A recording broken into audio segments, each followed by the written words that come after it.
Good afternoon, beautiful people of planet Earth and all other interdimensional entities and sentient beings across this wild, wide, unyet known cosmos. Here we are at Titania's realm, sacred space. I'm a bit exhausted. I've just sat down for the first time today at 4:33 p.m. on the 9th of October 2025. It's like somebody put a rocket under my ass this morning. I've been up since 7 and kept myself very busy indeed. So my candle making supplies arrived, so I spent most of the morning putting them into individual boxes, the individual components, and labelling them all. That took a fair bit of time, but I'm very pleased that I've got it all together. I still need to buy candle wax and special candle making fragrance oils because that was all stolen too. So it's going to cost me a fair bit to replace everything, but I'm paying this lot off, so I'll wait until I've paid everything off before I buy more wax and the fragrances, because it's not urgent really. I just got to be in my bonnet that I wanted to replace what was taken from me. And I bought a few lovely moulds, and I bought a lovely stainless steel special pot to melt the wax in. So my inner child was quite thrilled with herself, but you know. These arrived today for my silversmithing. I had ordered them some time ago. They're for Buggy's engine. I don't know what you call them. Things for the engine, but in silversmithing you use them to flatten out rings that you've soldered, and you just smash it with a hammer and it flattens it down so it's even both sides. Oh, the scrub turkey's here. One's slightly smaller than the other, but that won't really matter. Although they both say DQ on it, but yeah, one's definitely smaller, but they're not quite big enough. I actually need a car one. What are these things called? Pistons? Can't remember what they were called, but I need one from a car and potentially one from a truck, and a big fat one, but I just got these because I saw them and they were cheap, and I thought they'll do in the meantime. So, and I haven't made any more sterling silver rings for a while, so they can just wait until such time as I get activated with my silversmithing again. But I've been obsessing. I wanted to go to IKEA and buy another, like they have these really lovely wooden crates, and then I screw 4 wheels into them so that you can roll them. And I've been obsessing about doing that. And then when my candle making supplies arrived and I was sorting all of that out, I thought, wait a minute, I've got antique or vintage old drawers under the house storing bits and bobs under the house. I'll grab those and renovate those.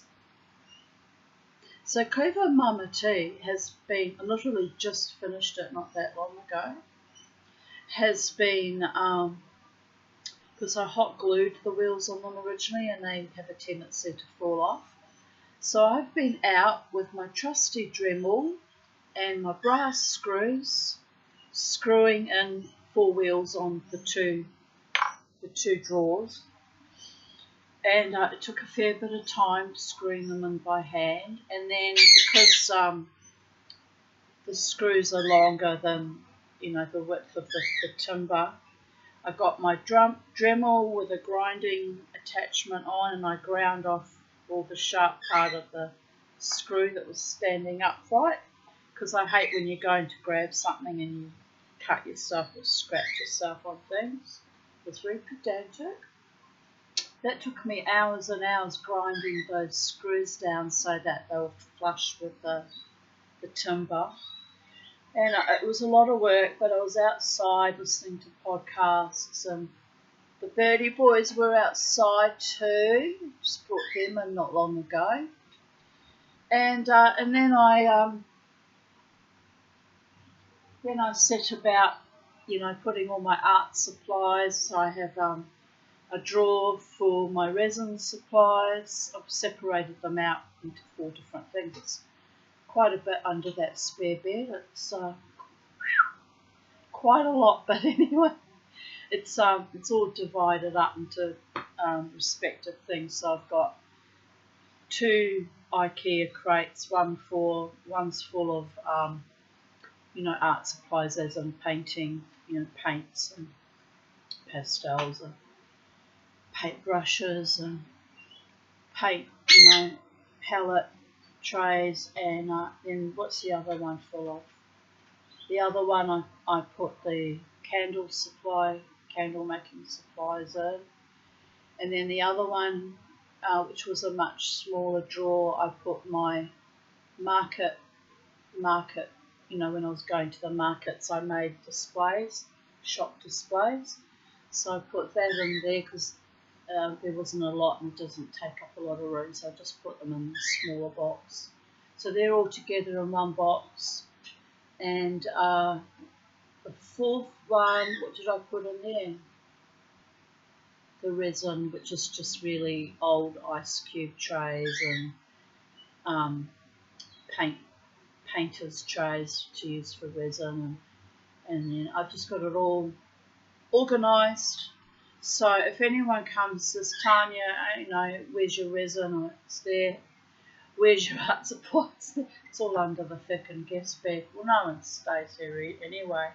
I should sell that bed and just pile everything up, turn it into a proper studio, but I don't want to. Just on the off chance my daughter's, isn't that pathetic? Just on the off chance one of my daughters reconciles with me and says, Mum, I need to stay at some stage. Not that they ever have. We've never stayed here, but you never know. Or someone might come from overseas, and it's nice to have a nice bed and somewhere for someone to sleep. So I use it as a walk-in wardrobe, that 4-poster bed now anyway. I've got all my clothes hanging off it, and I've got all the storage under it. So it's working, it's functioning, it's happening in a far out way. Anyway, I'm quite tired now. It wasn't so much, it was fiddly screwing the little screws on, but the hardest thing that was most tiring was grinding the excess bits of screw off. That's the part that killed me. And it was hot today. I mean, it's still 31 degrees at 4:41 p.m, so it's a hot day. I did some washing as well. Yeah, I've been a busy mama too today, but I'm actually very impressed with myself because I'm using up things that I've had lying around for years in my hardware stash, like one of the old drawers. It's a lovely old drawer actually. I thought it needs a handle to pull it out with, and I thought about it. I've got an old drawer handle that I've acquired over the years, probably from from Mum's store even. I'm not sure. It just was one little handle, it never got used for anything. And suddenly it popped into my mind, that would be a great little handle to put on that drawer on wheels and, pull it out with. And I thought, yes. I actually thought I had 2 of the handles, but there was only one. But anyway, so that was the other job I did. I pulled that old little drawer handle out that originally had come off, I don't know, someone's bedroom suite or something. And I drilled 2 holes in that old drawer and bolted on the little tiny little handle. And you know what?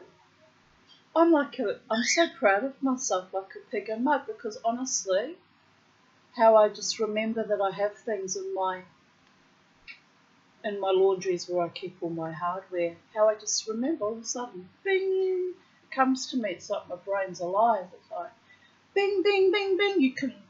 improve on that. You can put a handle on it. I've still got to put a handle on the other old drawer, but there was only one. So I'll have to make a handle, or I'm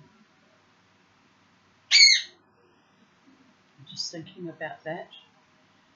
Yeah, or I'll find something else that I've got in the laundry that can double up as a handle to put on it. I think there's another old piece of brass handle I've got somewhere. Anyway, I'll work it out. They don't have to have handles. I could just grab them with my hands. I'm being opulent, people of Earth. I'm being opulent. I'm being pedantic. I'm being creative. I'm being artistic. I'm upgrading. And then I looked at the other old drawer that the second one that I did, and I thought I could do some pyrography on that, make little pretty designs on it, make it all fancy. It's a lot of work though, and you don't really see it because it's stuffed under the bed, storing things. But then it came to me, I thought, you know what? I hate going to the markets because I always fail and I end up being out of pocket, but that's why I stopped going. But I thought, if I ever feel like going to the markets again, I can just take stock in those rolling wooden drawers and just roll them on top of my table and have it all like as part of the display. It'd be quite nice.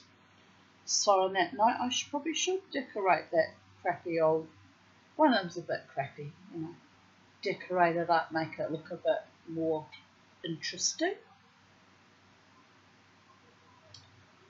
Do a lot. There's a lot I could be doing, but I'm tired now. The time is now 4:44. It's twice we've seen 4:44 in recent days. Make a wish, people of Earth.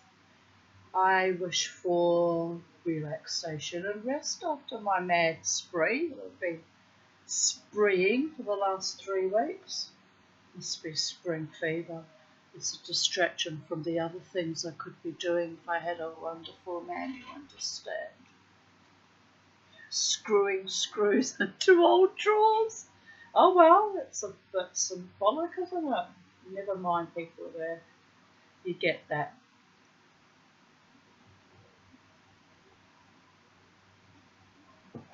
So I'm sitting down, chitter-chattering away to you as is my wont. Haven't done any more work on my White Creek opal parcel that I bought about 2 years ago, I think. Or was it a year ago? Some of them got quite nice colour, but they're just tiny little chips. Can't really do much with them. So I could be working on those 3 that I started grinding back the other day. But I think I'll have a rest this afternoon. I've done a lot today with those wooden boxes and packing all the candle making supplies. I bought mica powder, colour change mica powder. It just came in little tiny pots, very, very expensive. Got them from Temu. I hate to admit, but you know what? Art supplies are expensive here. And but anyway, I bought those. And I bought little wicks, and I bought glitter. So I bought a few little tidbits, and then I separated them into different little storage boxes and labelled it all, and it's all very professional.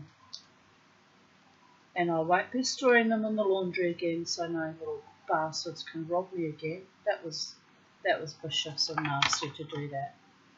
Very, very vicious, because I live in feckin' poverty, and I extend myself from time to time to buy things so I can create nice things, and then they take it off me again, the bastards.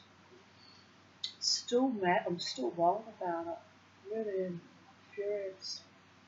But anyway, it's all very nice, and I bought some wicks, as in fabric wick too, and I bought the things that you use to hold on top, hold the wick up right, because that was stolen too. Ugh. Anyway, I feel very satisfied and accomplished that I've replaced Most of it was taken except for the wonderful fragrance, candle making fragrance oil, so that's going to be the expensive part to replace because each one is about $10–15 if I remember correctly. And plus my beautiful friend Belinda Daniel gave me some. There were a couple that she'd given I didn't even get to use. So I'm really annoyed about all of it. All of it, people of Earth.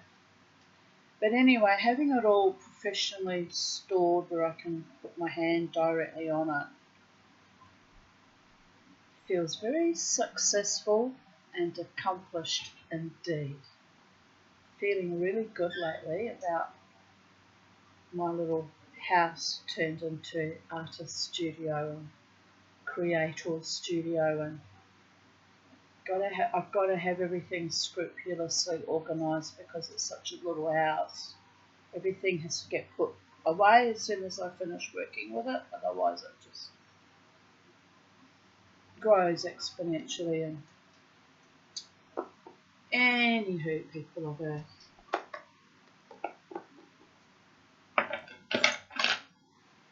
here we go. I'm going to continue reading. It's a very short chapter, which is why I thought I'll continue with that, because there's a whole extra kind of separate story going to begin after this chapter, or another aspect of the Elvish world. So we're up to chapter 24. Of the voyage of Eärendil and the war of wrath. Is there any other kind of war? Don't usually have peaceful wars, do you? I think they mean war of wrath to add emphasis that it was particularly savage and ugly. Right, people of Earth. Bright Eärendil was then lord of the people that dwelt nigh to Cirian's mounts, and he took to wife Elwing the fair, and she bore to him Elrond and Elros, who are called the half-elven.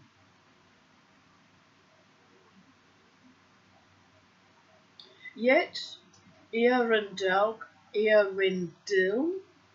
could not rest. I know that feeling by the gods. It's almost become one of my manias. Dear goddess, when I'm going to climb down off this one? Don't know.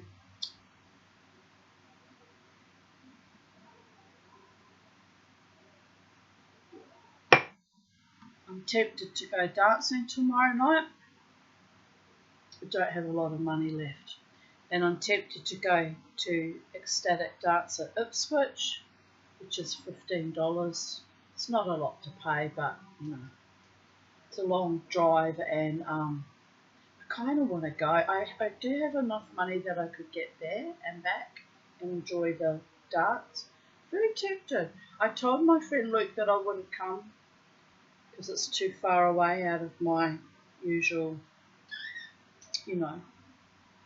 orbit, but I might actually go. I used to really enjoy Ecstatic Dance, and I went there for about 2 years, and then I don't know what happened. Just pre the COVID epoch, they all turned savage. Well, they weren't savage, but they would just suddenly turn weird and condescending and snooty and awful. So, fuck you. But Luke had nothing to do with that. Luke has only ever been lovely to me. Luke, so I might actually go and support his Ecstatic Dance that he's running out of Ipswich, because he's a lovely man and was always very kind to me. So there is that. But we'll see. I might not go this Saturday because money's a bit tight, and it's a bit risk-taking going on such a long trip when I don't have any, backup money in my bank account. I don't like to go out when I'm feeling vulnerable. I sometimes do, just as a defiance, but it's a little bit risk-taking. So I'm thinking about it, thinking very hard about it. Anyway, after today's efforts, tomorrow I'll probably be utterly exhausted, and Saturday will probably be the same. So we'll go with the flow like I normally do. Right, back to the story, people of Earth. Remind me to stay focused, Mama T. You're reading us the Silmarillion. Static dance is fun, but the Silmarillion. Okay, it's almost like I've got ADHD. It's just the disease du jour. I don't think I have it. I'm just meandering because I'm tired. Right, here we go. Yet Eärendil could not rest, and his voyages about the shores of the Hitherlands, I nearly read that as Hitherlands, but it's definitely Hitherlands, ceased not his unquiet. Two purposes grew in his heart, blended as one in longing for the wide sea. He sought to sail thereon, seeking after Tuor and Idril, who returned not. And he thought to find perhaps the last shore, and bring, ere he died, the message of elves and men to the Valar in the west, that should move their hearts to pity for the sorrows of Middle-earth. Now Eärendil became fast in friendship with Círdan, the shipwright, who dwelt on the Isle of Balar with those of his people who escaped from the sack of the havens of Bruthombar and Eglarest. With the aid of Círdan, Eärendil built Vingilot, the foam flower. What a strange word, foam flower. Fairest, meaning, see, I'm tired. I was thinking like actual plastic foam, which they wouldn't even had in elven times because it's a fairly new invention. They mean the foam of the sea. Dear goddess, get with the program, Mama T. All right, I will, people of Earth. Built Vingilot, the foam flower, fairest of the ships of song. Golden were its oars and white its timbers, hewn in the birchwoods of Nimbrathil, and its sails were as the argent moon, argent meaning silver, argent, argentia, argent.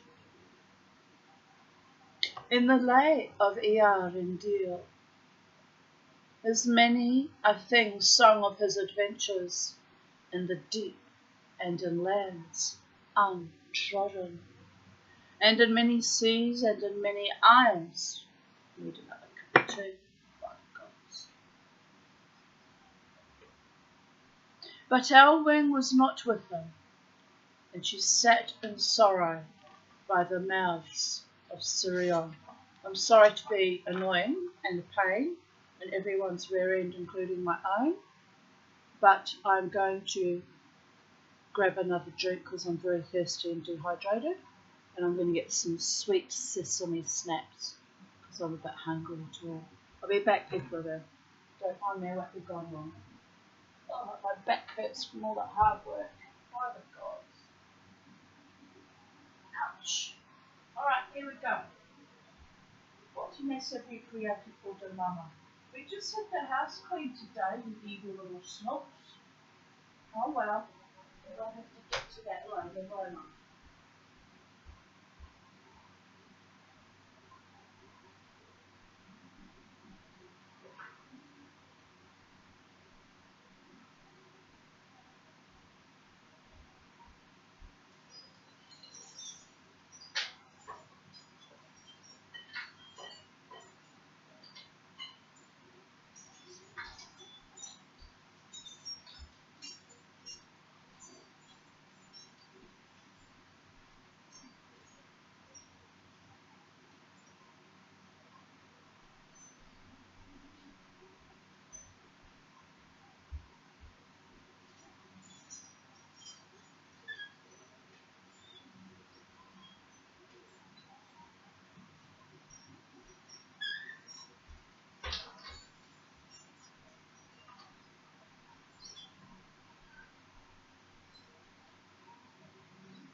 over the floor, Kermit. That's a bit mean, isn't it? Alright. The Tanya is back. I'm walking like Quasimodo, which tells me I'm really overdid it. I'm really tired. I get this weird swagger like a seaman that's just come off a long sea journey. Anyway, not to worry. We'll carry on with the story, people there. I just needed a cup of tea. Another one, because I'm thirsty. Oh, it's beautiful outside now. It's cooling down. Wonderful. Right. We'll repeat the last chapter because of my, interruptions. In the lay of Earendil is many a thing sung of his adventures in the deep and in lands untrodden, and in many seas and in many isles. But Elwing was not with him, and she sat in sorrow by the mouth of Sirion. Remember that Sirion is a river.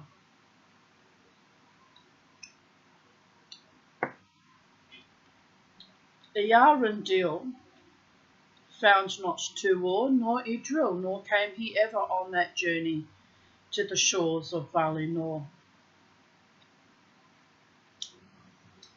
Defeated by shadows and enchantment, driven by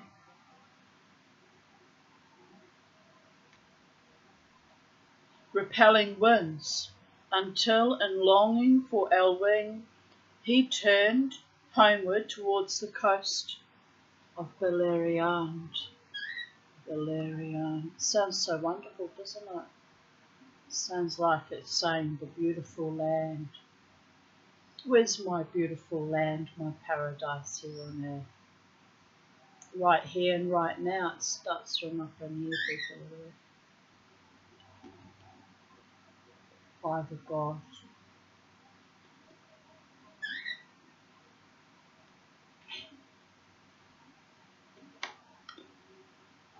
And his heart bade him haste, for a sudden fear had fallen on him out of dreams. And the winds that before he had striven with might not now bear him back as swift as his desire.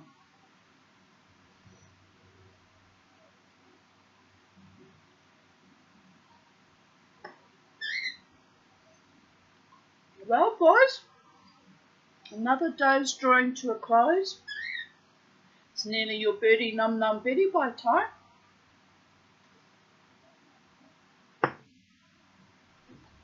Isn't it? Handsome boys. My pretty ones. My babies. My fluffy bums. Bye.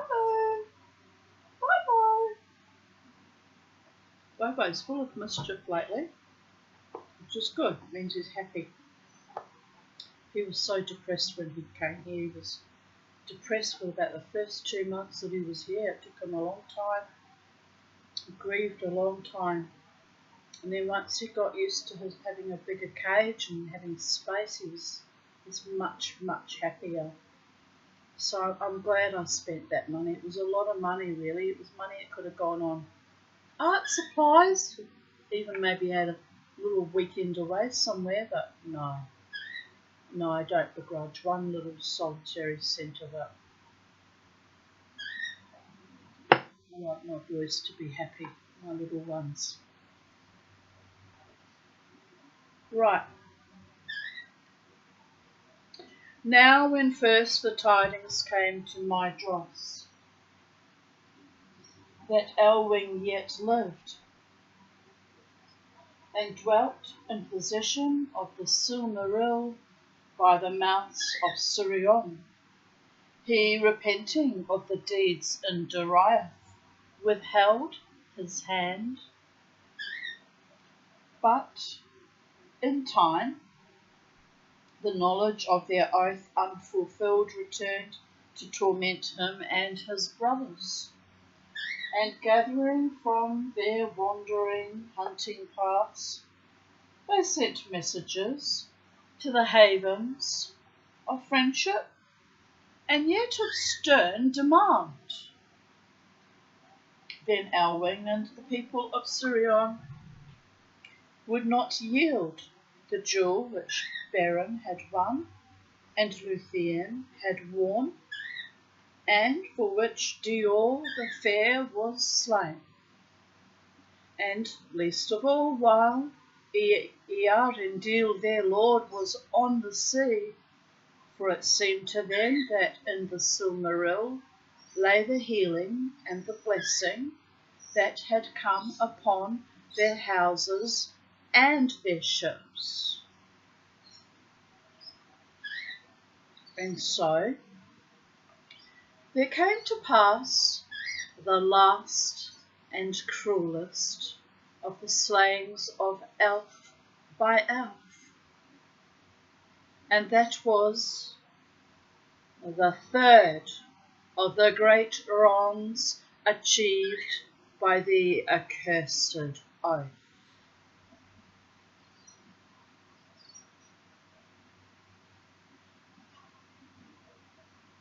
For the sons of Fëanor that yet lived came down suddenly upon the exiles of Gondolin and the remnant of Doriath and destroyed them. In that battle, some of their people stood aside, and some few rebelled and were slain upon the other part, aiding Elwing against their own lords. For such was the sorrow and confusion in the hearts of the Eldar in those days.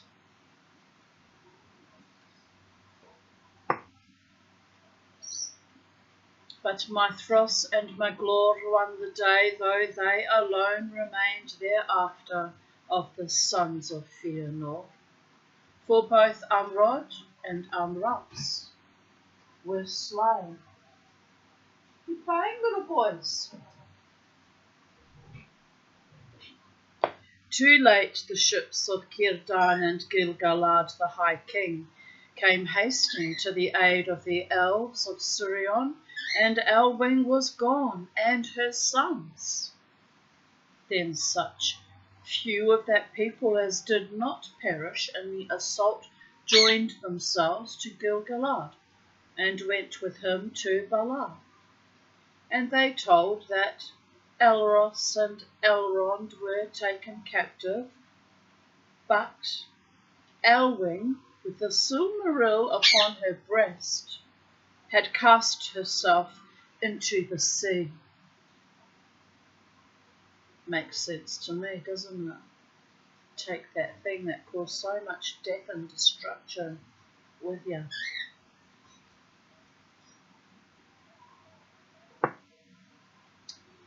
Thus Maethros and Maglor gained not the jewel, but it was not lost.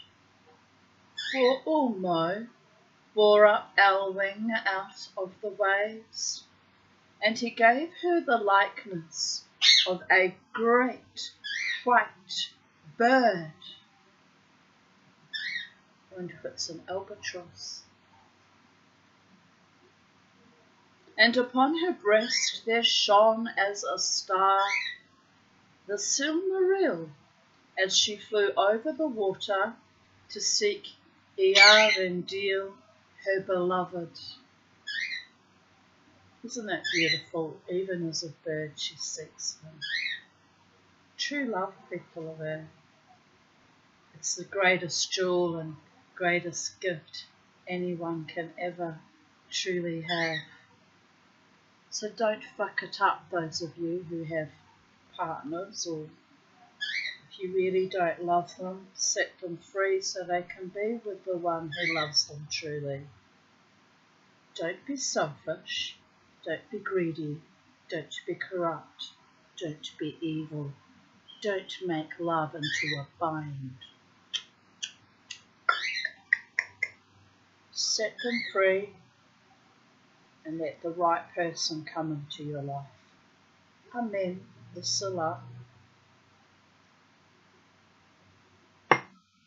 It's hard though, because the heart wants what the heart wants, and it makes no sense sometimes. It really doesn't. But anyway, on a time of night, Eärendil at the helm of his ship saw her come towards him as a white cloud exceeding swift beneath the moon, as a star over the sea, moving in strange course, a pale flame on wings of storm. And it is sung that she fell from the air upon the timbers of Ingilot in a swoon nigh unto death for the urgency of her speed.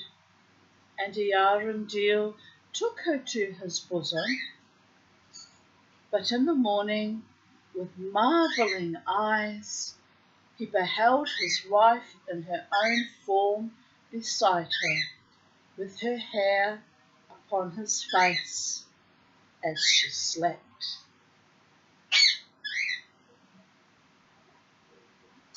Great was the sorrow of Eärendil and Elwing for the ruin of the havens of Sirion and the captivity of their sons, and they feared that they would be slain, but it was not so.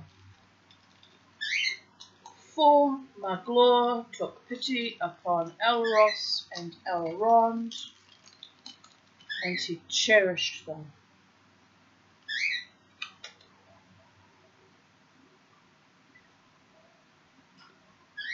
And love grew after between them, as little might be thought. But Maglor's heart was sick and weary with the burden of the dreadful oath.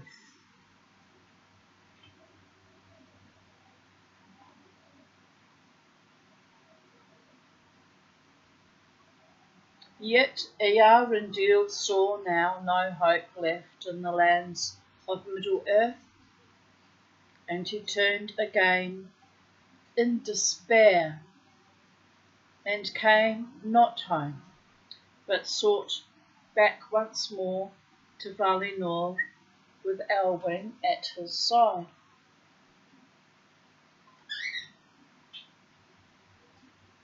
He stood now most often at the prow of Ingilot, and the Silmaril was bound upon his brow, and ever its light grew greater as they drew into the west.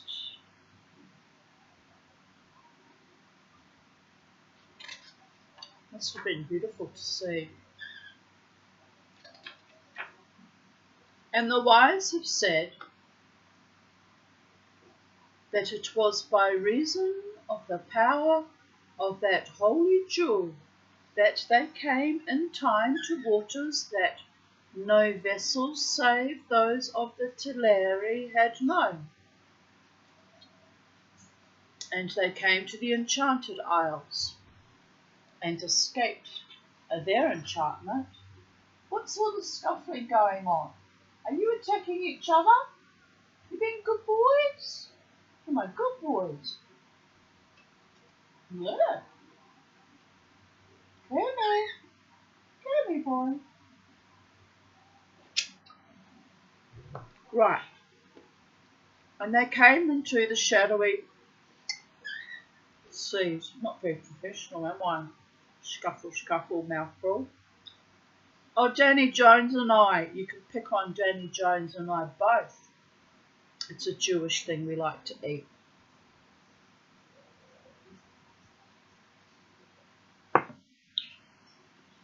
survival of the fittest. Although I shouldn't joke about that. It's not actually all that funny when you think about it. We don't want to just survive, we want to thrive, people of Earth. In the eternal summerlands, with our happy ever after. With people who are good and kind and noble and honouring surrounding us. Friends, family and beloved partners.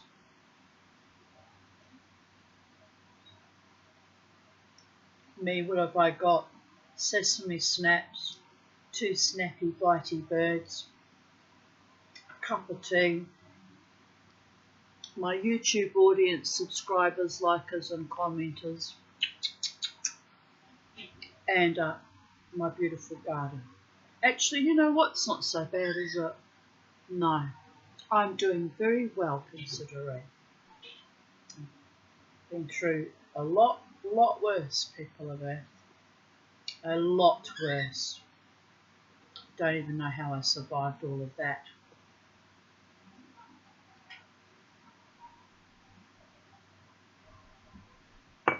Right, here we go. Carry on. And I came into the shadowy seas and past their shadows. Did I read that already, by the gods? No, I haven't. It's all right, calm far. And they looked upon... Oh, I really am exhausted. And they looked upon Tol Eressëa, the lonely isle, but tarried not. And at the last they cast anchor in the bay of Eldamar, and the Teleri saw the coming of that ship out of the east, and they were amazed, gazing from afar upon the light of the Silmaril, and it was very great. Then Eärendil, first of living men, men capital MEN, meaning humankind, first of living men, landed on the immortal shores, the lands of the elves. I wonder how he did that actually. Crossing dimensions.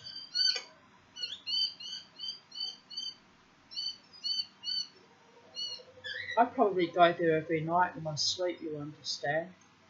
I'm very interdimensional, by the gods.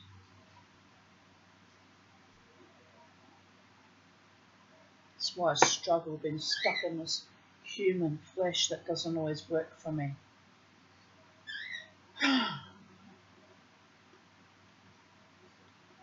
It is what it is.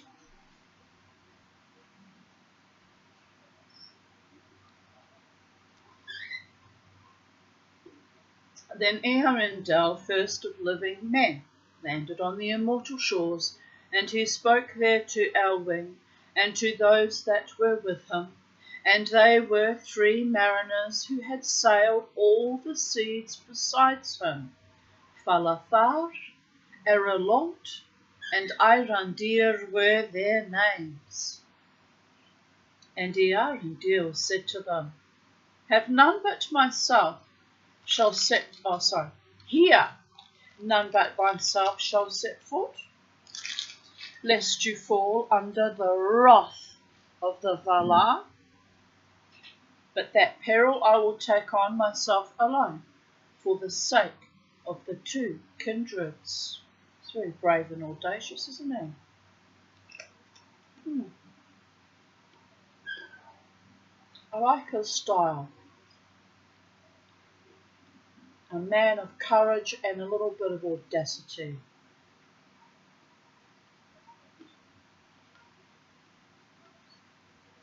And nobility, trying to protect his friends. Yes, Eärendil is my man. But not my man, not my personal man, because he's married to Elwing, but you know what I mean. The kind of men that I admire. men of nobility, men of couth, men of courage, men who know how to treat the Tanya like a queen. Wriggle, wriggle, jiggle, jiggle, mosh, mosh, mosh, mosh, say no more, wink, wink. You can't take it all seriously, people are there. One of my other mottos is, you got to have a little fun before you die. 16 near deaths, I'm still attempting to have a little bit of fun, with harm to none and competition from none, you understand? Won't be tainted in the pursuit of true love. All tainters can just fuck the hell off permanently.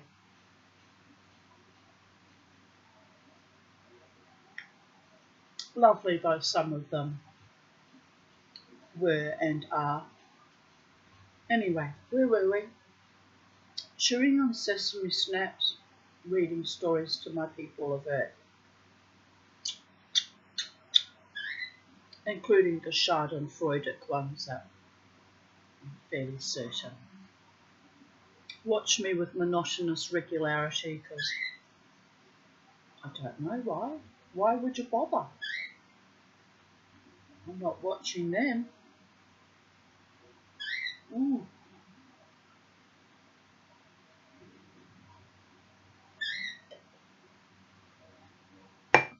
Treat me badly, I'll never support you again. That's how it goes. Bim bam boom, babies. But Elwing answered, then would our paths be sundered for ever, but all thy perils I will take on myself also. She too is brave and noble, but audacious. And she leapt into the white foam and ran towards him, and Earendil was sorrowful, for he feared the anger of the lords of the West upon any of Middle-earth that should dare to pass the leaguer of Aman.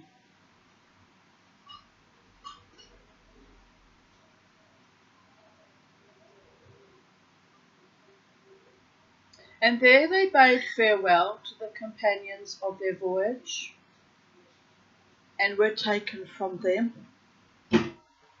forever. What's my handsome boys doing? Is Mama going to get a little kissy kissy from the birdie numbers? No? No. I'm having a drink here, me, you thirsty boy. Or are you chucking things in the water? I'm switching something moistening to feed coconut. Oh, the pain. Dear God, why is my back sore? All I did was stand over a drawer and grind with a drink. It's not like I was lifting heavy things. It's a bit odd, isn't it?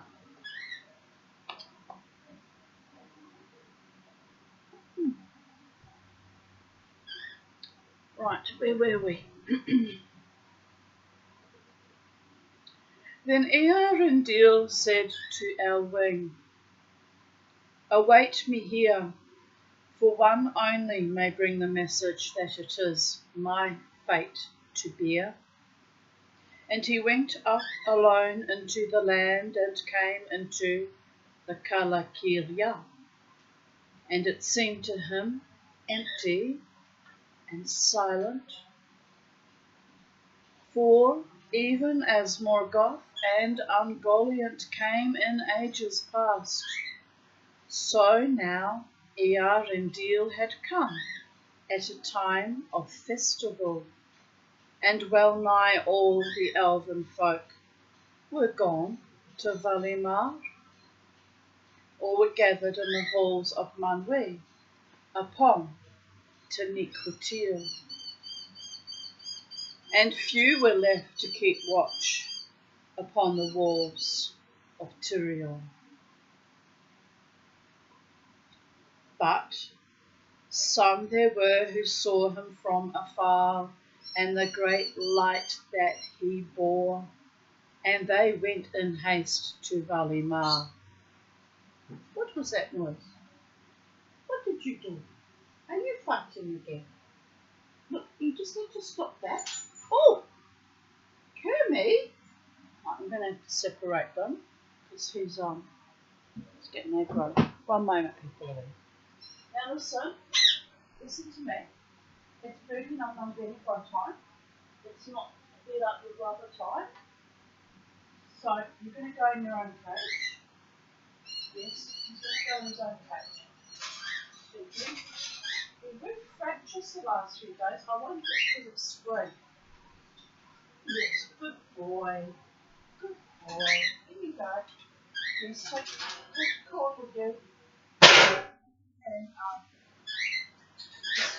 let you all behave. My God, why are all my children anarchists and revolutionaries? Where does it come from? Can you please explain? No, don't bother. I hate that bitch. Right, where were we? Freaking out. Oh, freaking out, people though. It's weird, they were left unattended yesterday, and like they were fine all day yesterday, and tonight he's getting aggro. You're feeling your oats, my little Kermie boy. Where is he? Oh, there you are. Standing in the doorway. Looking menacingly at Bo because it got separated.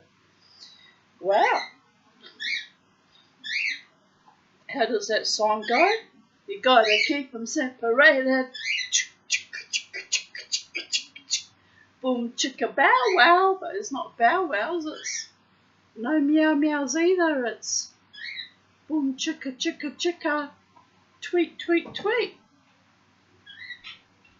Yes, you can stare at each other malevolently, and that's all you're gonna do now.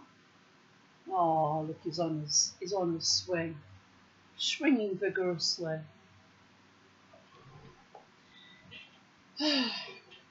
Now, where were we? We got interrupted by violence of the Birdie Num Num kind. So now Eärendil had come at a time of festival, and well nigh all the elven folk were gone to Valimar. All were gathered in the halls of Manwë upon Taniquetil, and few were left to keep watch upon the walls of Tirion. But some there, oh, we read that. Yes, we did read that. I'll carry on. But some there were who saw him from afar and the great light that he bore, and they went in haste to Valimar. But Eärendil climbed the great hill of Tunar and found it bare, and he entered into the streets of Tirion, and they were empty, and his heart was heavy, for he feared that some evil had come even to the blessed realm. He walked in the deserted ways of Tirion, and the dust upon his raiment and his shoes was a dust of diamonds. Diamonds on the soles of your feet, am I right? And he shone and glistened as he climbed the long white stairs. And he called aloud in many tongues, both of elves and men, capital M, men. But there were none to answer him. Therefore he turned back at last towards the sea. But even as he took the shoreward road, one stood upon the hill and called to him in a great voice, crying, "Hail, Eärendil, of mariners most renowned, the looked for that cometh at unawares. the longed for that cometh beyond hope. Hail, Earendil, bearer of light before the sun and moon, splendour of the children of earth, star in the darkness, jewel in the sunset, radiant in the morning.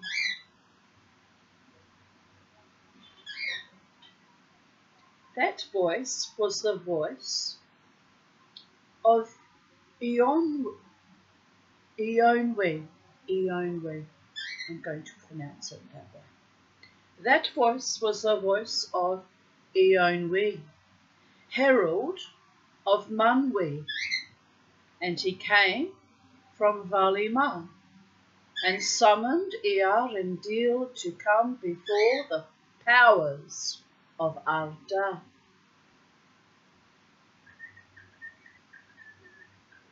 And Earendil went into Valinor and to the halls of Valimar, and never again set foot upon the lands of men.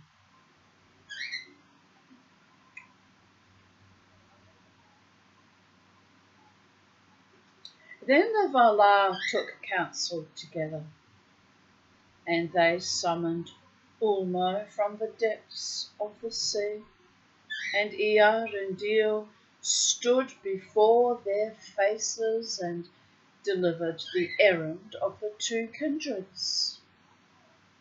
Pardon, he asked, for the Noldor, and pity for their great sorrows, and mercy upon men and elves, and succour in their need.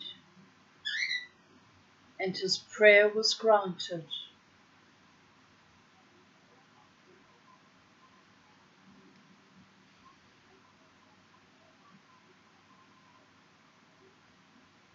The sun's almost just above the horizon.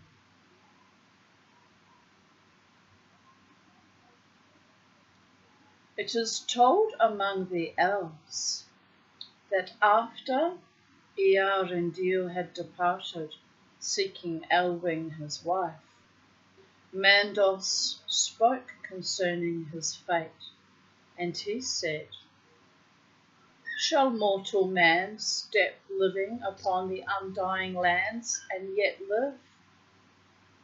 But Ulmo said, "For this he was born into the world, and say unto me, whether is he Earendil Tuor's son of the line of Hador, or the son of Idril, Turgon's daughter, of the elven house of Finwë?"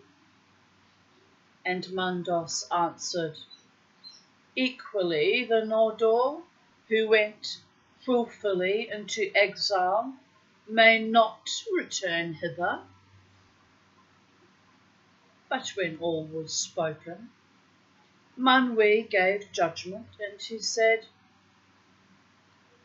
"In this matter, the power of doom is given to me."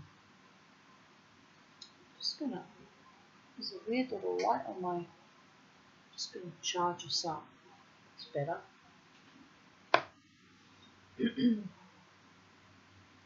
Multitask. By the gods. And keep my finger on every possible outcome and pulse like a goddess. It's a bit much, isn't it? Gonna sleep well tonight, I think, unless I've overexerted my nervous system, which is what has been happening lately. Why do I do that? Worry about our planet, the Three-Eye Atlas, and all the idiots weaponising everything like they did with COVID. It's a great worry, people of Earth. A great, great worry.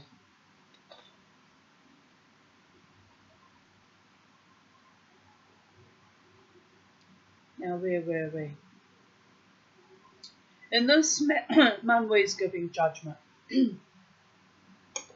And he said, in this matter the power of doom is given to me.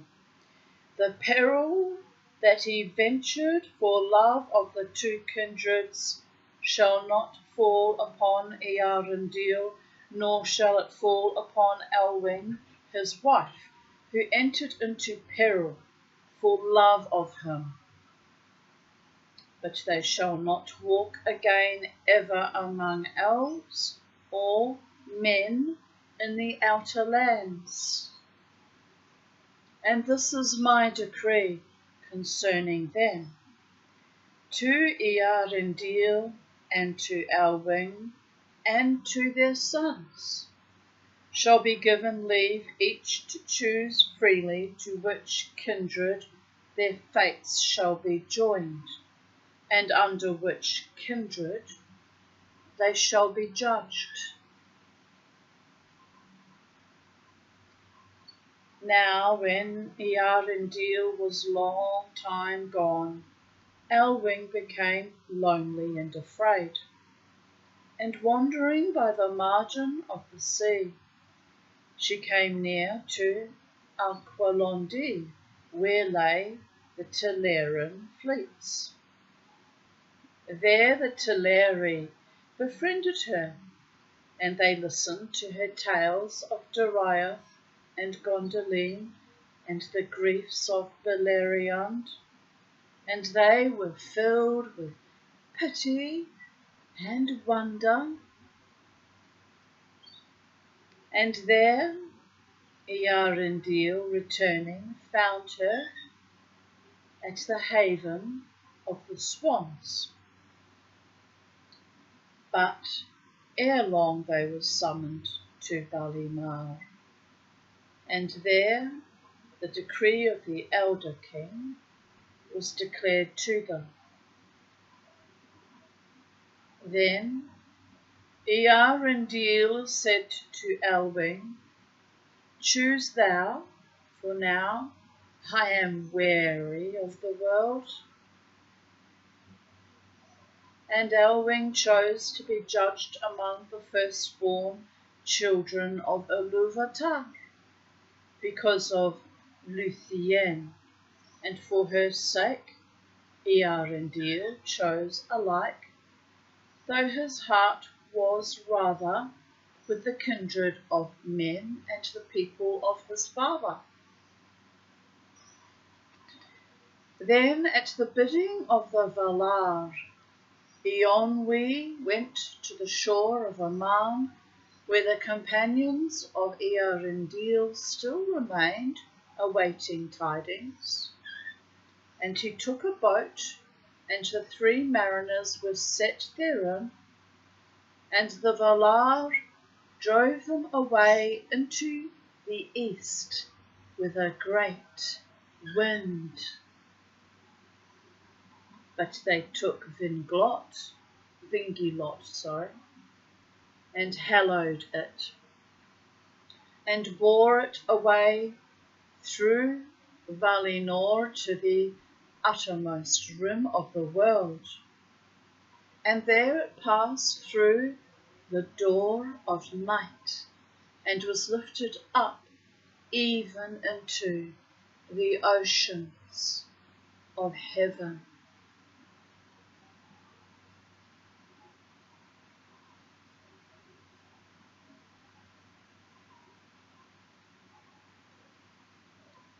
Now fair and marvellous was that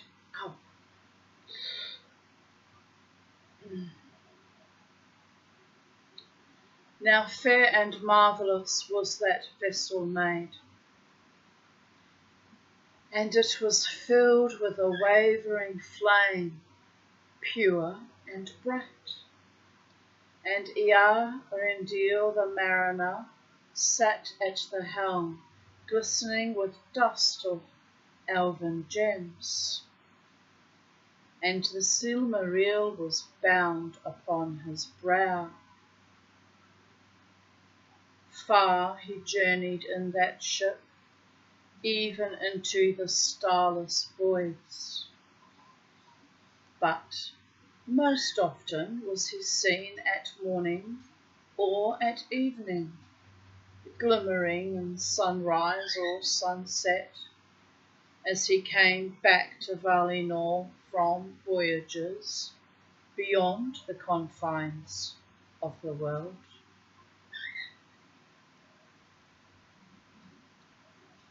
On those journeys Elwing did not go, for she might not endure the cold and the pathless voids, and she loved rather the earth and the sweet winds that blow on sea and hill. Therefore there was built for her a white tower northward upon the borders of the sundering seas, and thither at times all the sea-birds of the earth repaired.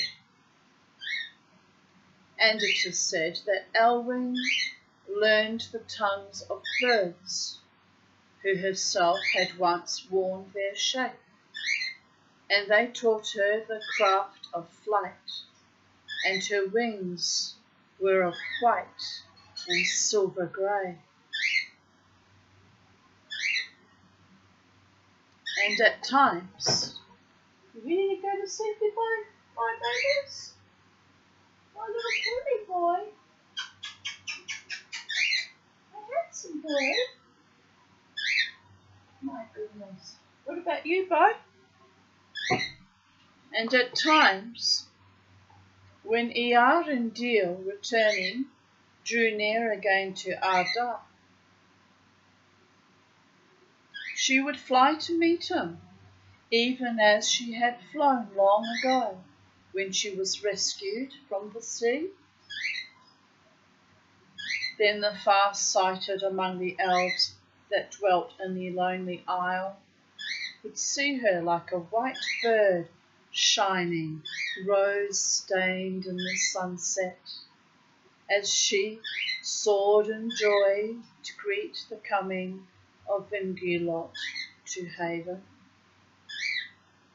Now, when first Vingilot was set to sail in the seas of heaven, it rose unlooked for, glittering and bright, and the people of Middle-earth beheld it from afar and wondered, and they took it for a sign, and called it Gil Estel, the star of high hope. And when this new star was seen at evening, Maethros spoke to Maglor, his brother, and said, "Surely it is a Silmaril that shines now in the west." And Maglor answered, "If it be truly the Silmaril, which we saw cast into the sea that rises again by the power of the Valar, then let us be glad, for its glory is now seen by many, and is yet secure from all evil." Some things belong to the gods, people of earth.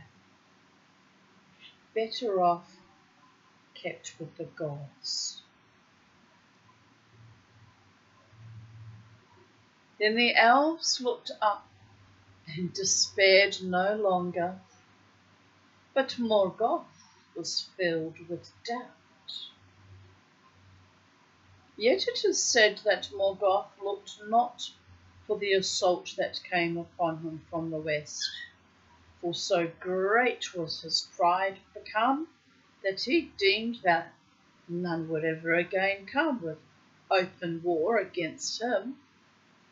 Moreover, he thought that he had forever estranged the Noldor from the lords of the west, and that, content in their blissful realm, the Valar would heed no more his kingdom in the world without. For to him that is pitiless, the deeds of pity are ever strange and beyond reckoning.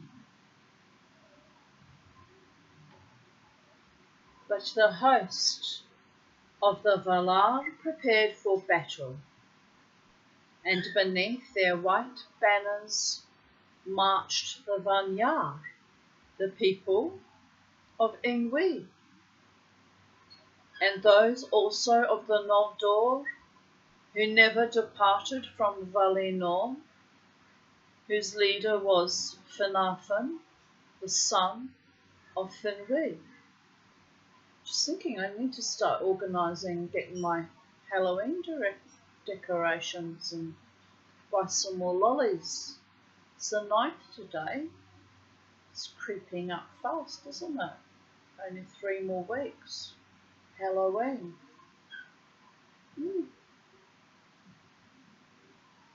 That's a huge effort each year, but I do enjoy it, so it's worthwhile.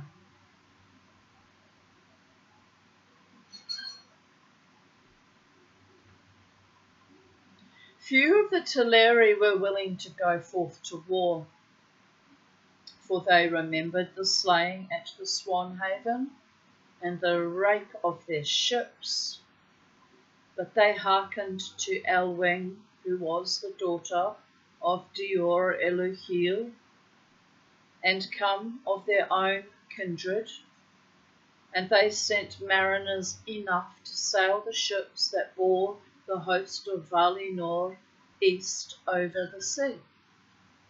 Yet they stayed aboard their vessels, and none of them set foot upon the hitherlands.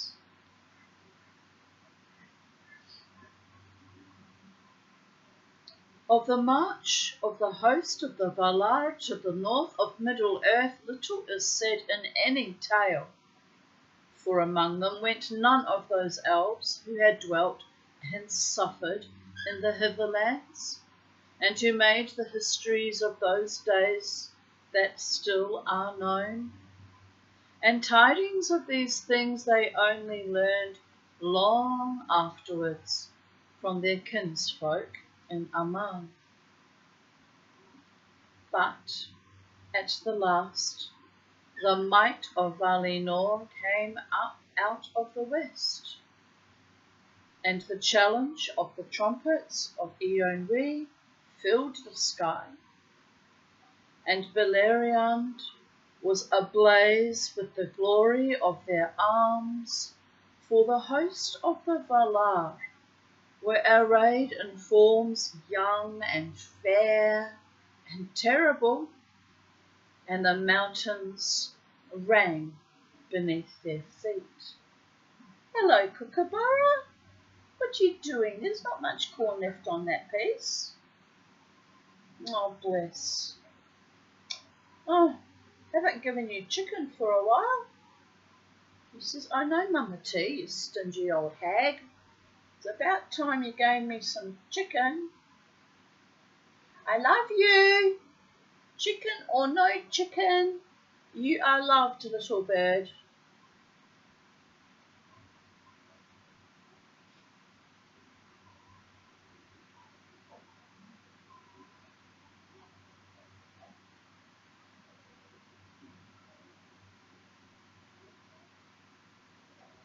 The meeting of the hosts of the west and of the north is named the Great Battle and the War of Wrath.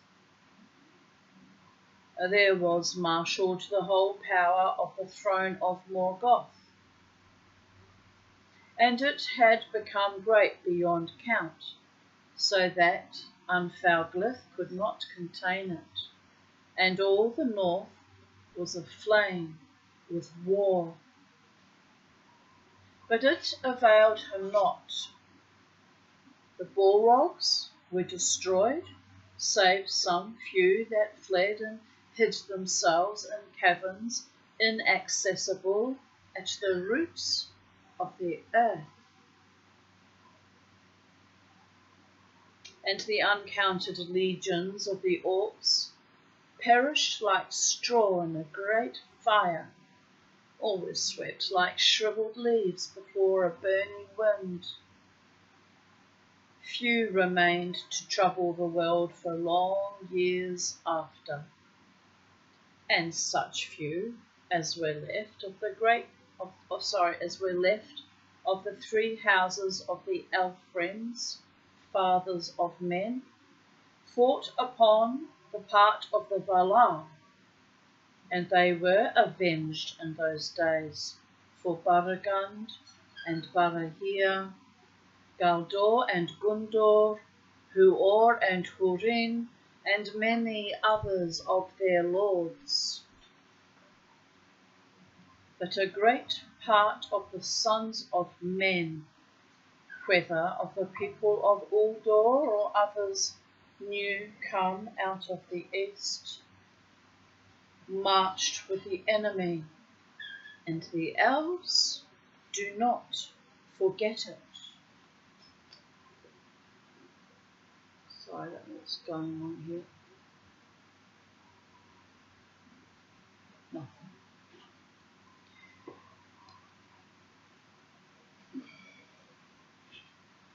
Then, seeing that his hosts were overthrown and his power dispersed, Morgoth quailed, and he dared not to come forth himself, but he loosed upon his foes the last desperate assault that he had prepared, and out of the pits of Angband there issued, the winged dragons that had not before been seen. And so sudden and ruinous was the onset of that dreadful fleet that the host of the Valar was driven back, for the coming of the dragons was with great thunder and lightning and a tempest of fire.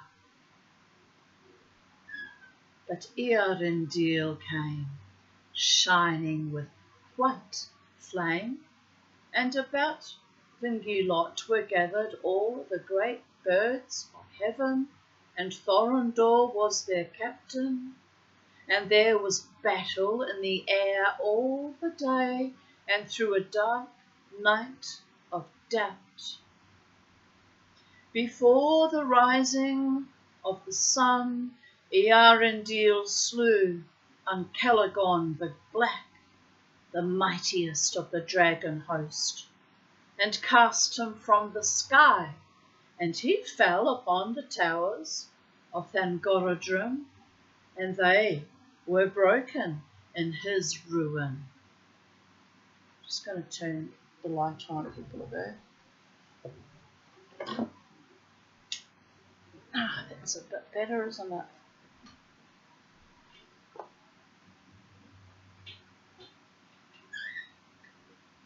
Then the sun rose, and the host of the Valar prevailed, and well nigh all the dragons were destroyed, and all the pits of Morgoth were broken and unroofed, and the might of the Valar descended into the deeps of the earth.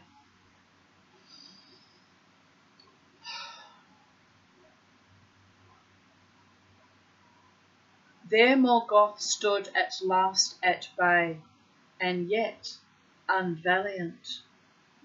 He fled into the deepest of his mines, and sued for peace and pardon, but his feet were hewn from under him, and he was hurled upon his face. Then he was bound with the chain Angainor, which he had worn aforetime, and his iron crown they bet into a collar for his neck, and his head was bowed upon his knees.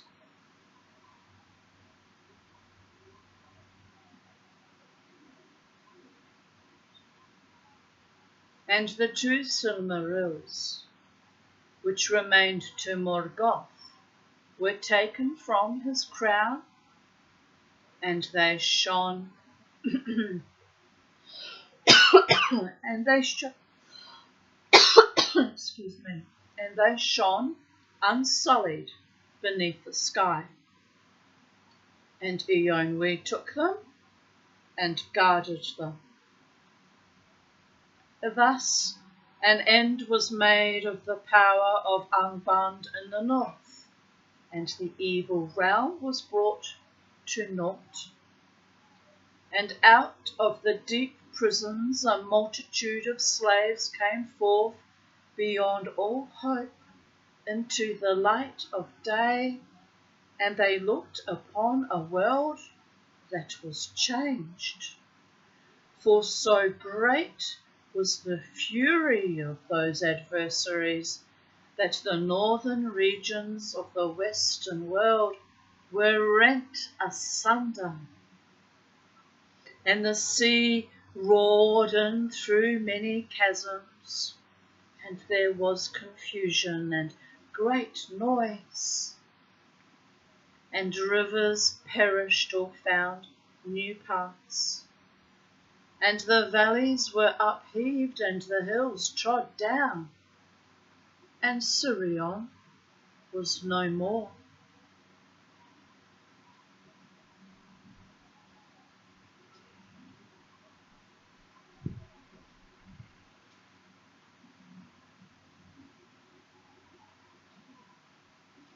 Then Eonwe, as herald of the Eldar king, summoned the elves of Beleriand to depart from Middle-earth.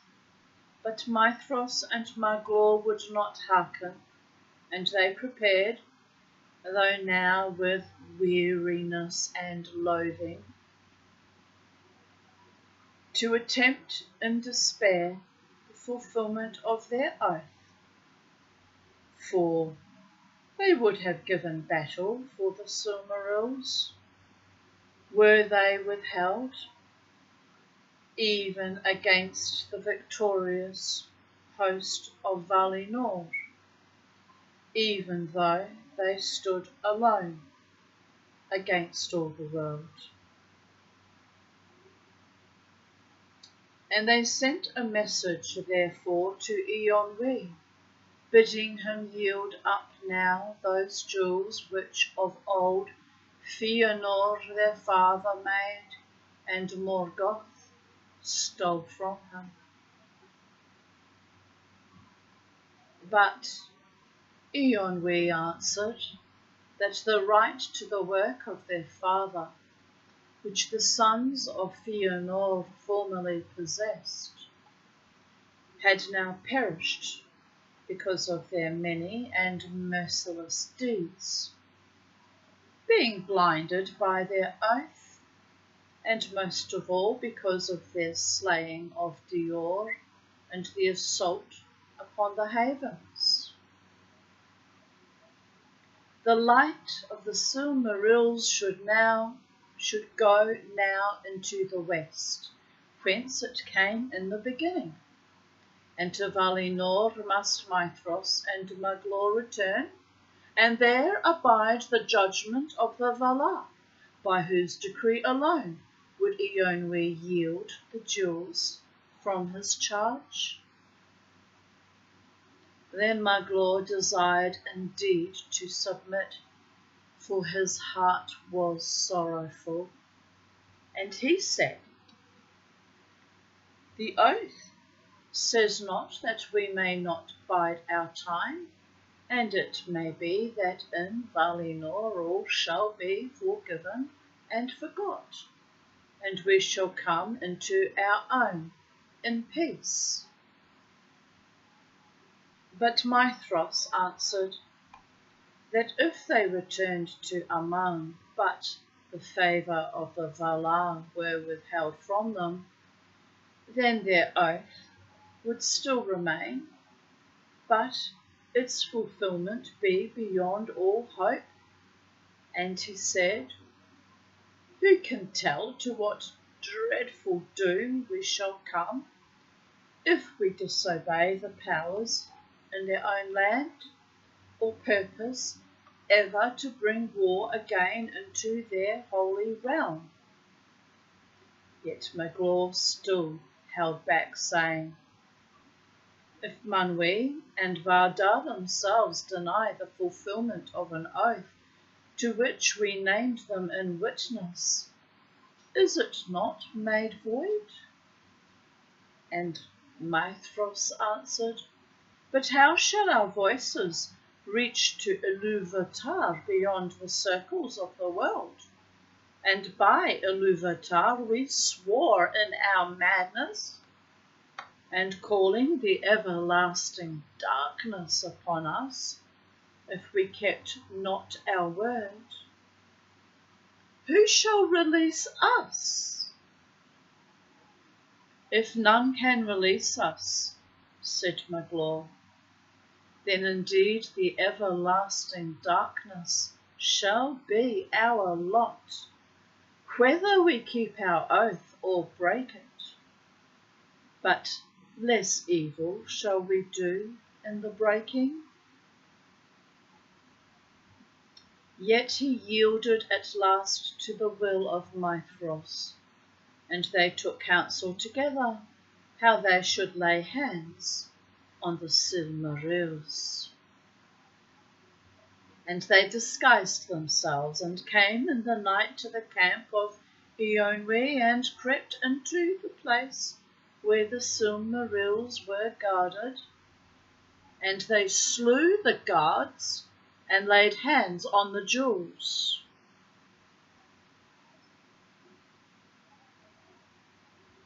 Then all the camp was raised against them, and they prepared to die, defending themselves until the last. But Eonwe would not permit the slaying of the sons of Fëanor, and departing unfought, they fled far away.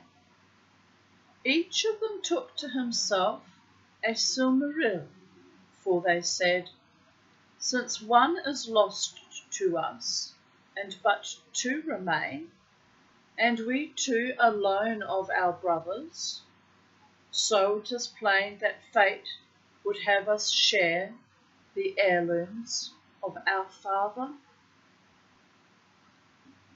But the jewel burned the hand of Maithros in pain unbearable, and he perceived that it was as Eonwe had said, and that his right thereto had become void, and that the oath was vain.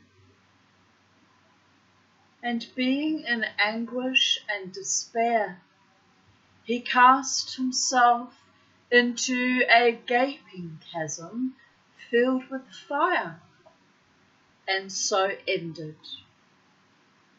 And the Silmaril that he bore was taken into the bosom of the earth.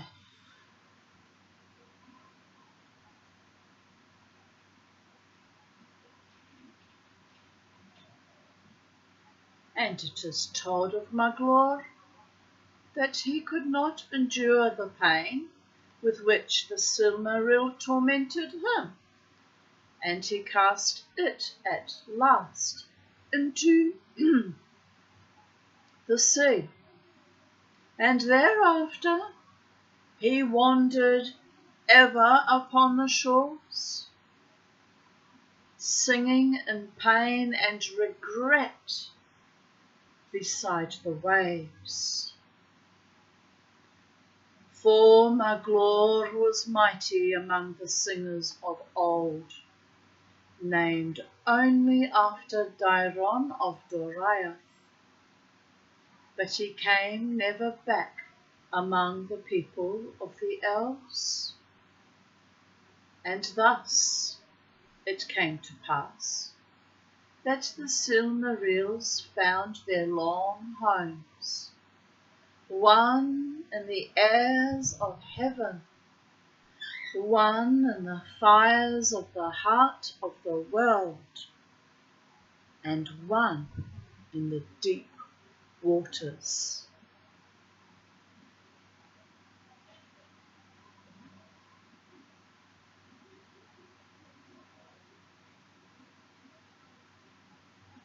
In those days there was a great building of ships upon the shores of the western sea, and thence in many a fleet the Eldar set sail into the west, and came never back to the lands of weeping and of war. And the Vanyar returned beneath their white banners and were borne in triumph to Valinor. But their joy in victory was diminished, for they returned without the Silmarils from Morgoth's crown, and they knew that those jewels could not be found or brought together again unless the world be broken and remade. And when they came into the west, the elves of Beleriand dwelt upon Tol Eressëa, the lonely isle that looks both west and east, whence they might come even to Valinor. They were admitted again to the love of Manwë and the pardon of the Valar, and the Teleri forgave their ancient grief, and the curse was laid to rest. Yet not all the Eldar were willing to forsake the hitherlands where they had long suffered and long dwelt. Bit like me, stuck in Brisbane for 37 years, am I right?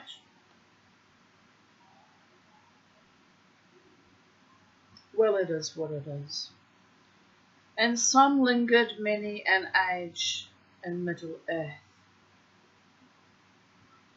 Among those were Círdan the shipwright and Celeborn of Doriath with Galadriel his wife, who alone remained of those who led the Noldor to exile in Beleriand.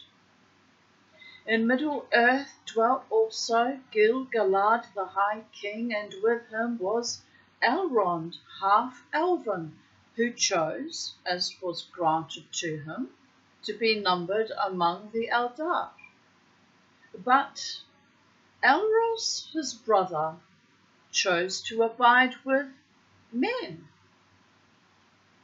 And from these brethren alone has come among men the blood of the firstborn, and a strain of the spirits divine that were before Adar. For they were the sons of Elwing, Dior's daughter, Lúthien's son, child of Thingol and Melian, and Eärendil, their father, was the son of Idril, Celebrind, Turgon's daughter of Gondolin.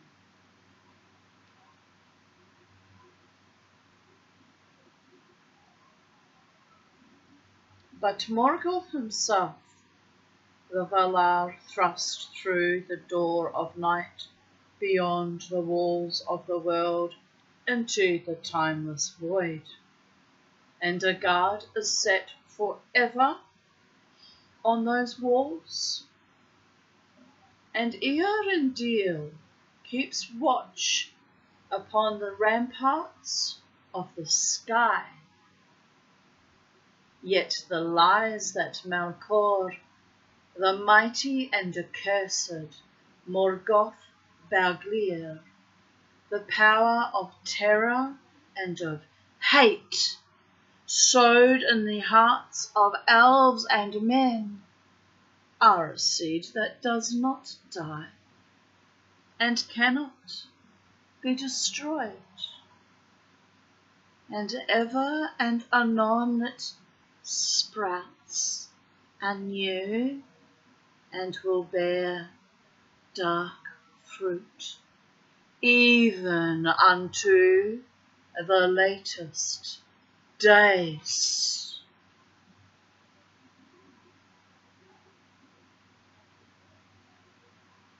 Here ends the Silmarillion.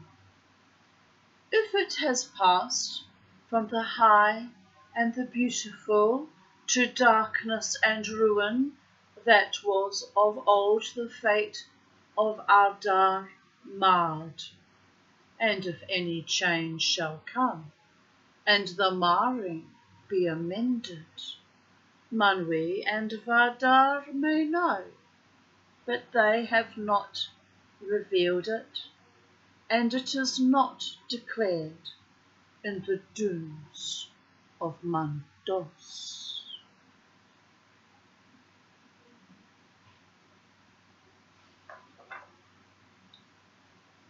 So tomorrow, my darling ones, my sweethearts, my angels, my gorgeous ones, my blessed ones, my honouring ones, my heartfelt ones, my pure-hearted ones, my ones who love fantasy stories of fairies and ancient mythologies. I will read for you tomorrow the next chapter, which is a rather long one. And then there's another rather long one after that. And then we come to the end of the book, the index, which I will not read to you because I find reading indexes boring. And if you want to read the index, you can buy your own copy or borrow it from the library and read it yourself. Mamati does not extend herself to reading indexes, or rather indices. And what is this we have here at the very back of the book? Aha! I'll show that to you now before we come to the last two chapters, because we're here now. I feel inspired to show it to you now. Look at all the effort and planning and work and dreaming and creating and perhaps even channeling that Tolkien put into this. There's the map of the fairy, the elvish realms. The map of Beleriand and the lands to the north. Right. To have a proper look at that map, you'll probably also have to borrow a copy from the library. Anyway, it's all very lovely, and it makes me think with great affection and warmth of my friend from my Jewish congregation back when we had a congregation we named Kadima, which is Hebrew for moving forwards, and words to that effect.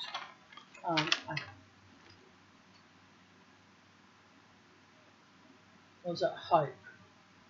Anyway, I can't remember what Kadima means now.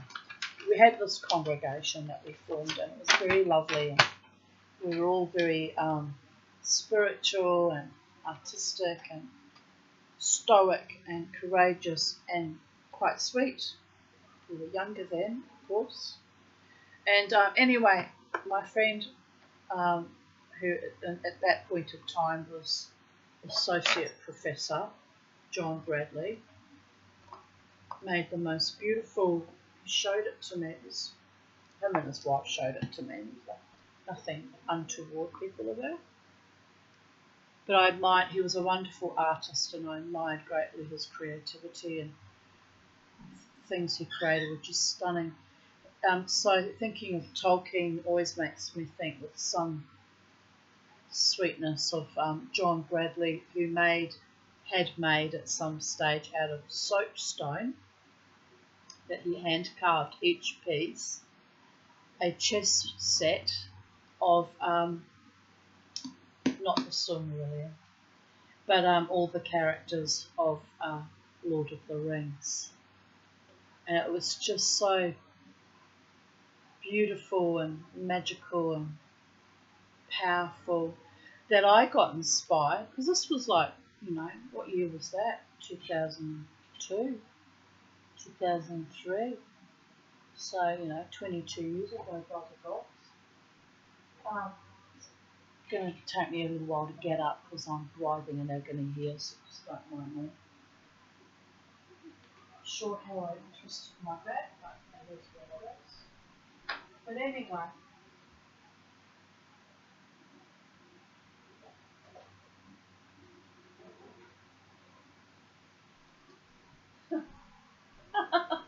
I kind of have to laugh.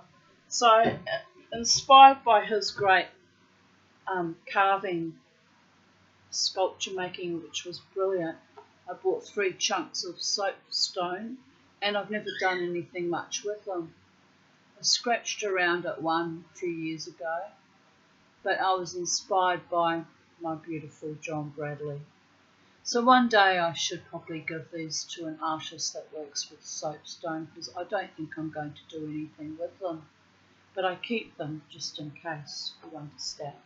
Just in case.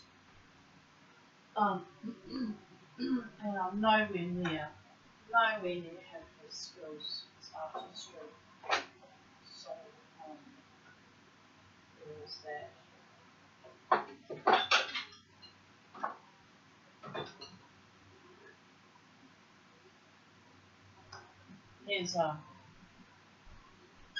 Here's a bigger piece that I started forming and shaping, but I hadn't even decided what it was going to be yet. And I've just cut a curve into it.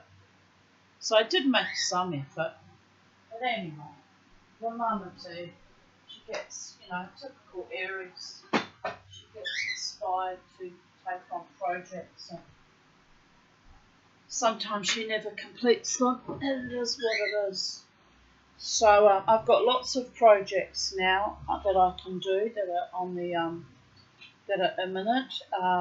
Finish off cutting all these little tiny opals is one.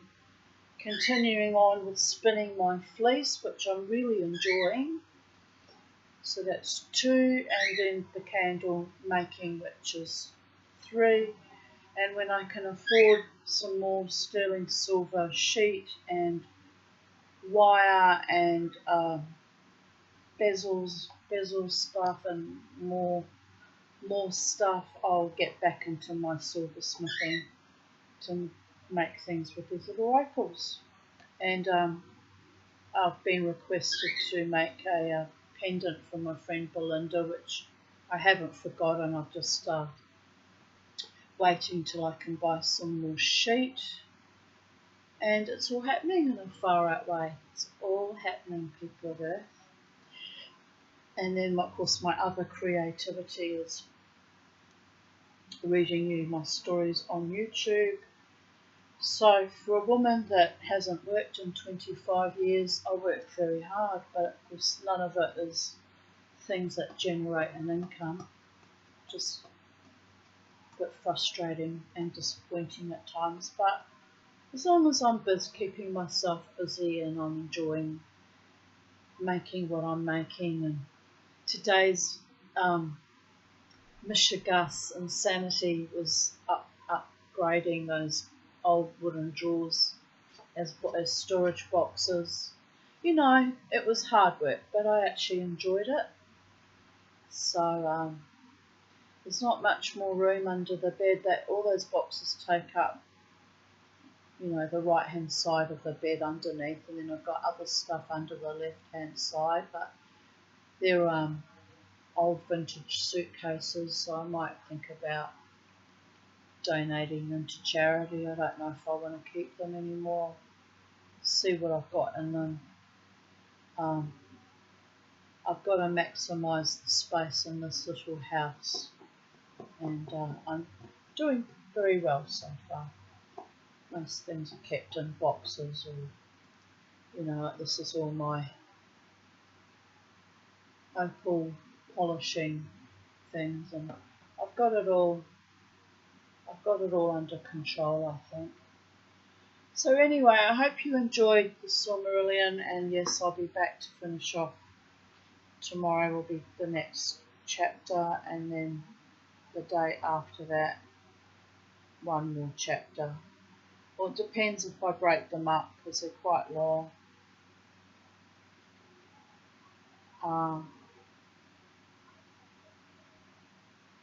Is it third age long? 3, 4, 5, 6, 7, 8, 9. Oh yeah, it's fairly longish. Anyway, it doesn't matter because I meander and I segue and I channel a bit and I come up with little funny memories and segues and anecdotes and heal myself, and sometimes in the rendering of that heal others. Who knows? Who knows what's going on? But it's all good, people of Earth. And I'm very tired now, so I'm going to go and make something for dinner. It's now 6:20 p.m. And have a beautiful evening, people of Earth, wherever you are in the space-time continuum. I've got to get out of the birdie boys' room, let them go to sleep. So there is that. So bye for now from Tanya Aarons, the psychedelic dreamer, the Tanya, the Mama T, Miss Five, all my little alter egos, and all very well integrated, by the way. And Kermie and Bob, bid you good night. We'll see you tomorrow. Take good care, be of good cheer, and remember, as always, to never, ever, ever let the bastards grind you down.